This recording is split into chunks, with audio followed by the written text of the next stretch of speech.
आज या ठिकाणी अखिल भारतीय महात्मा फुले परिषदेच्या वतीने ओबीसी मेळावा या ठिकाणी घेतलाय राष्ट्रवादीच्या वतीने. काय वाटतंय आज आपल्या काय प्रतिक्रिया आहेत?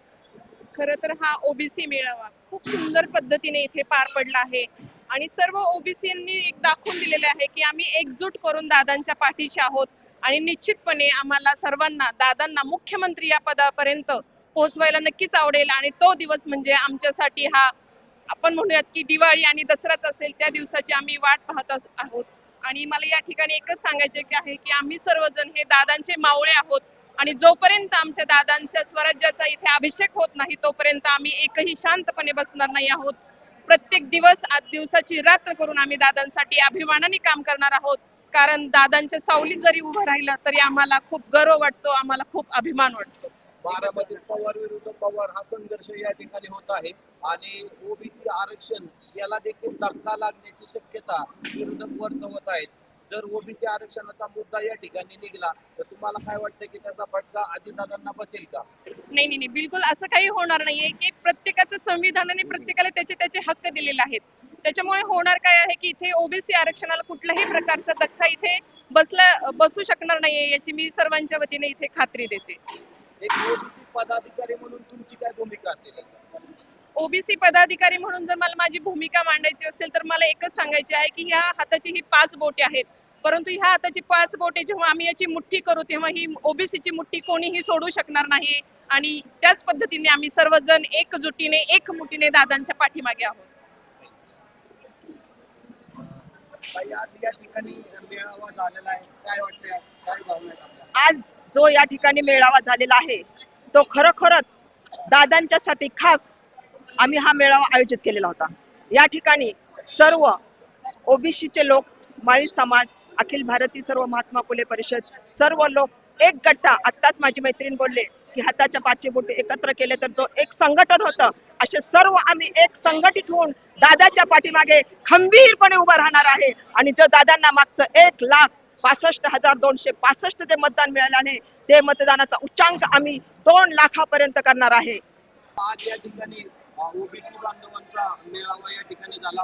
अखिल भारतीय महात्मा फुले समता परिषदेच्या वतीने खूप मोठ्या प्रमाणात कार्यकर्ते या ठिकाणी उपस्थित राहिले होते अजितदादांना समर्थन देण्यासाठी. काय वाटतंय आज आपल्याला या ठिकाणी?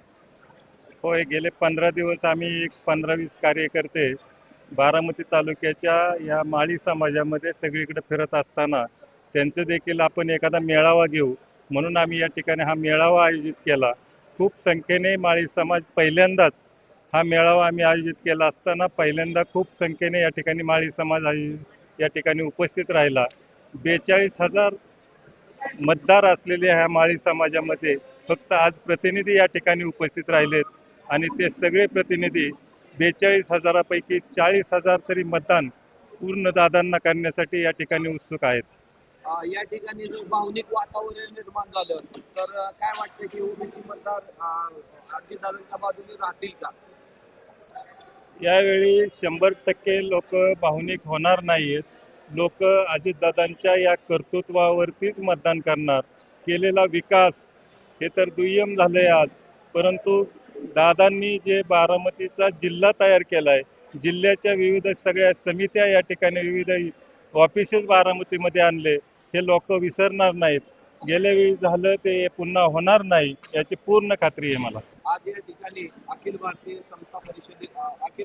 महात्मा फुले समता परिषदेच्या वतीने मेळाव्याचं आयोजन करण्यात आले होतं. तरुण खूप मोठ्या प्रमाणात उपस्थित झालेले आहेत. एक तरुण कार्यकर्ता म्हणून तुमच्या काय भावना आहेत? नमस्ते, मी आप्पा झगडे, शिरसोपळ उपसरपंच.